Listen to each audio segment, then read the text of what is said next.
Fidelity les ofrece El mundo a dos velocidades. Porque la inflación tiene un impacto directo y negativo sobre el valor de nuestras inversiones y también sobre el valor de la rentabilidad de las inversiones. Un incremento en los precios de bienes y servicios al final reduce poder adquisitivo, y cuando la gente habla de que cualquier tiempo pasado fue mejor, yo creo que se refiere en parte a que antes todo parecía mucho más barato, y eso se debe justamente al efecto inflación, y por ese motivo los inversores y los ahorradores deben de preocuparse de conseguir al menos la tasa de inflación como rentabilidad de sus inversiones. La inflación es claramente una amenaza, y sobre todo para aquellos inversores más conservadores. Los inversores que tienen preferencia por los depósitos o por los fondos garantizados o por los bonos nominales, al final se van a tener que enfrentar a una inflación que por un lado va a erosionar el valor de esos intereses que están recibiendo, y por otro lado van a perder poder adquisitivo en el principal que tenían invertido. En su día Milton Friedman dijo que la inflación era un impuesto que no había sido previamente legislado, y es cierto. Y eso hace que los bancos centrales, y hasta muy recientemente también el Banco Central Europeo, establezcan como prioridad, como objetivo, la lucha contra la inflación.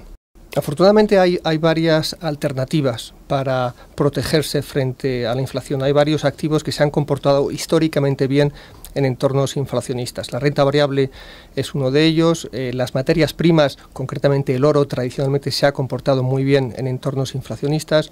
Los inmuebles también, en la medida en que los contratos de arrendamiento suelen incorporar unas cláusulas de revisión sujetas al IPC, y, como no, también los tan conocidos en este año bonos ligados a la inflación.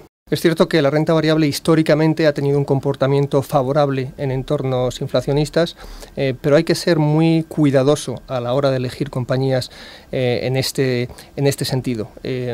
Cuando se produce inflación también suben los tipos de interés.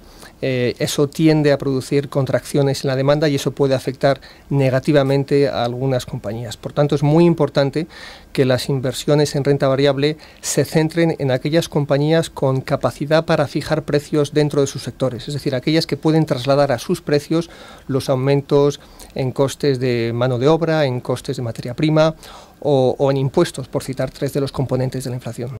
Pues son bonos que pagan cupones a intervalos fijos y que devuelven a vencimiento el importe de la inversión. Desde ese punto de vista no hay nada nuevo, no hay nada diferente, salvo que tanto esos cupones como ese principal devuelto a vencimiento están ajustados por la tasa de inflación que corresponda a ese periodo. Pues la diferencia está justamente en esa capacidad para ajustar el cupón y el principal en función de la inflación. Un bono nominal, un bono ordinario que paga un 4%, va a pagar exactamente eso, independientemente de cuál sea la tasa de inflación. Un bono ligado a la inflación lo que va a pagar es una tasa inferior, el llamado tipo de interés real, que digamos podría ser del 2%, y a eso se le añadiría la inflación del periodo, que podría ser del 3, del 5 o del 6%. Sí lo es, y es cierto que el mercado de bonos ligados a inflación se remonta a 1780, que es la primera fecha en la cual hay historia de una emisión, concretamente en Estados Unidos.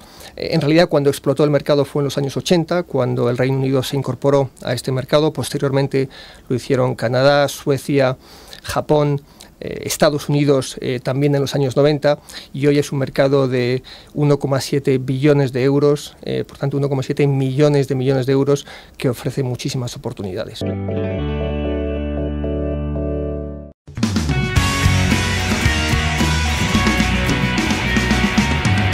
Fidelity les ofrece El mundo a dos velocidades.